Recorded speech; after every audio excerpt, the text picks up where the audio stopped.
Everyone, मैं सौरभ फिर से आप लोगों के सामने आज उपस्थित हूँ एक नई क्लास के साथ। आज फिर मैं बीए सेमेस्टर 1 का एक पेपर स्टार्ट करूँगा जो पेपर 1 है, CC1 history of India first. इसका एक टॉपिक है town planning of Indus valley. ठीक है, टाउन प्लानिंग का मतलब होता है नगर निर्माण योजना, सिंधु सभ्यता की नगर निर्माण योजना का वर्णन। ठीक है, चलिए आज की क्लास फिर से स्टार्ट करते हैं। सिंधु घाटी सभ्यता विश्व की प्राचीन सभ्यताओं में काफी महत्वपूर्ण सभ्यता है।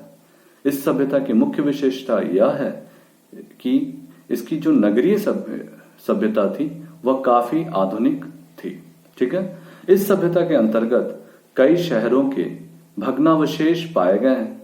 भग्नावशेष का मतलब खुदाई से प्राप्त होने वाले अवशेष। ठीक है, भग्नावशेष पाए गए हैं जैसे हड़प्पा, मोहनजोदड़ो, लोथल, कालीबंगा, बनावली इत्यादि। इनके भग्नावशेष को देखने से स्पष्ट होता है कि इस काल में नगरों का निर्माण एक निश्चित योजना के आधार पर किया जाता था। इसमें सुंदरता के साथ साथ उपयोगिता को भी विशेष महत्व दिया गया है।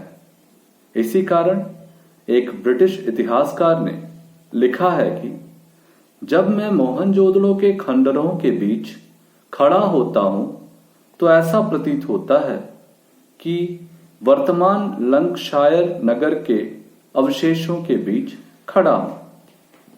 हड़प्पा नगर सुव्यवस्थित योजना के अनुसार बनाए गए थे और इनकी आबादी काफी धनी थी। सैंधव नगर के खंडरों का परीक्षण करने से ज्ञात होता है कि सिंधुवासी नगर स्थापना में बहुत कुशल थे। नगरों का निर्माण अत्यंत वैज्ञानिक एवं सुव्यवस्थित था। इन नगरों का निर्माण योजना में एक अद्भुत समन्वय देखने को मिलता है। सिंधु घाटी की सभ्यता में इन नगरों का विशेषता हम निम्नलिखित तर्कों के द्वारा देते हैं। पहला जो होगा हमारा नगरों की सुरक्षा। ठीक है, चलिए नोट डाउन कर लीजिए। नगरों की सुरक्षा, इन नगरों की सुरक्षा पर विशेष ध्यान दिया गया था। मोहनजोदड़ो नगर का विस्तार लगभग 1 वर्ग मील था। इसकी रक्षा के लिए इसे चारों ओर दीवारों से घेर दिया गया था। इस तरह की व्यवस्था हड़प्पा में भी देखने को मिलती है। अनुमान किया जाता है कि सुरक्षा के उद्देश्य से अन्य नगरों को भी दीवारों से घेरा जाता होगा। इससे बाहरी दुश्मनों से नगरवासियों की सुरक्षा की जाती होगी और लोग सुख शांति से रहते होंगे। ठीक है, इसका पहला पॉइंट हो गया नगरों की सुरक्षा। अब इसके दूसरे पॉइंट की चर्चा करेंगे, बाजारों की व्यवस्था। लोगों को दैनिक आवश्यकताओं की पूर्ति के उद्देश्य से नगरों में बाजारों की व्यवस्था की गई थी। वस्तुतः हड़प्पा एवं मोहनजोदड़ो में सड़कों के पास कुछ ऐसे भवन मिले हैं जो दुकान रहे होंगे। दुकानों के साथ बड़े गोदाम भी जुड़े हुए पाए गए हैं। ठीक है, बाजारों की व्यवस्था हो गई। बाजारों की व्यवस्था के बाद इसका तीसरा जो पॉइंट होगा वो होगा दुर्ग। दुर्ग का मतलब किला। ठीक है, हड़प्पा और मोहनजोदड़ो में 2 स्तरीय शहर बसने का प्रमाण मिलता है। दुर्ग संभवतः शासक वर्ग का निवास स्थान रहा होगा और उसमें महत्वपूर्ण राजकीय इमारतें बनाई जाती थीं। इस दुर्ग के बाहर निचला शहर स्थित होगा जिसमें संभवतः सामान्य जन रहा करते होंगे। हड़प्पा और मोहनजोदड़ो दोनों जगहों पर इस तरह के प्रमाण मिलते हैं। हड़प्पा के दुर्ग चतुर्भुज के आकार की थी। इनका घेरा करीब 460 गुना 215 गज का होता था। दुर्ग के भीतर भवनों का निर्माण एक काफी ऊंचे प्लेटफॉर्म पर किया जाता था। दुर्ग की रक्षा के लिए सैनिक, फाटक एवं पहरेदारों का प्रबंध होता था। दुर्ग के ऊपर जाने के लिए सीढ़ी की भी व्यवस्था की गई थी।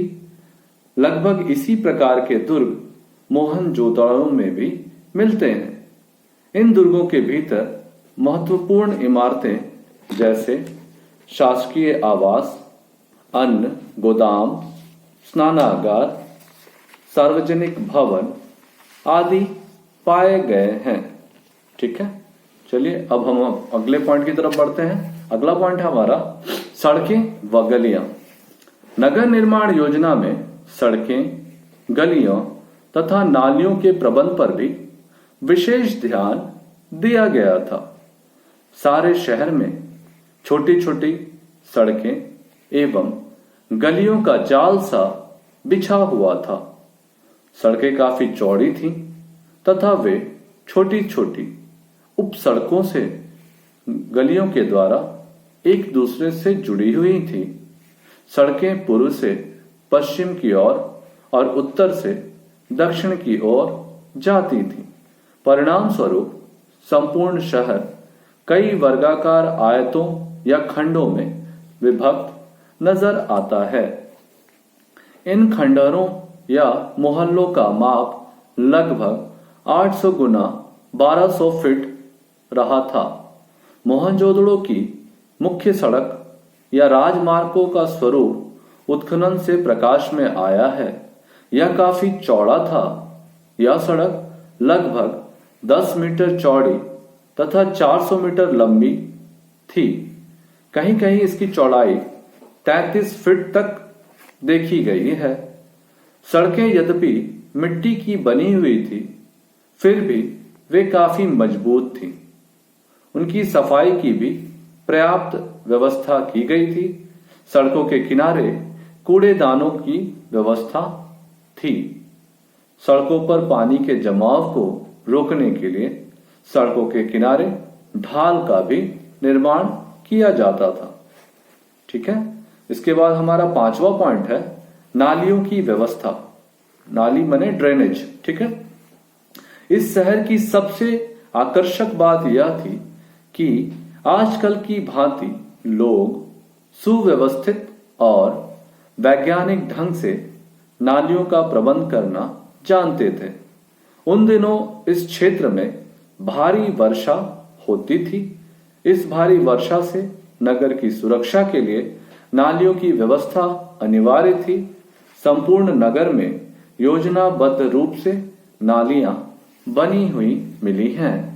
प्रत्येक घर में एक छोटी नाली होती थी जो घर का पानी सड़क के नीचे बनी हुई एक बड़ी नाली में गिरा देती थी। इस प्रकार घर का जल अन्य बड़ी बड़ी नालियों द्वारा शहर से बाहर निकाला जाता था। नालियां खड़ियों मिट्टी, चूने और अन्य प्रकार के सीमेंट से बनाई जाती थी। इन नालियों को आजकल की तरह ईंटों से ढक दिया जाता था। नालियों की व्यवस्था इस बात का प्रमाण है कि लोग साफ सफाई पर विशेष ध्यान देते थे। ठीक है, हमारा 5वां पॉइंट हो गया। हमारा अगला 6ठा पॉइंट है आपका निपुण नागरिक प्रबंध। ठीक है, नगरों की स्वच्छता पर विशेष ध्यान दिया जाता था। सड़कों के किनारे कूड़े फेंकने के लिए बड़े बड़े कूड़ेदान मिलते हैं। नालियों की व्यवस्था, पानी का प्रबंध, कूड़ेदानों की व्यवस्था, सड़कों के किनारे रोशनी का प्रबंध इत्यादि स्पष्ट करती हैं कि नागरिकों की जीवन को सुखी बनाने के लिए जिस तरह का प्रबंध किया जाता है उतना संभवतः अन्य किसी देश में नहीं था। गलियों में रोशनी का विशेष प्रबंध था। यात्रियों के लिए सराय बनाई जाती थी। यात्रियों के लिए सराय का निर्माण तो किया ही जाता था। रात में नागरिकों की सुरक्षा हेतु पहरे की भी व्यवस्था की गई थी। शहर में गंदगी को शहर से बाहर खाइयों में फेंका जाता था।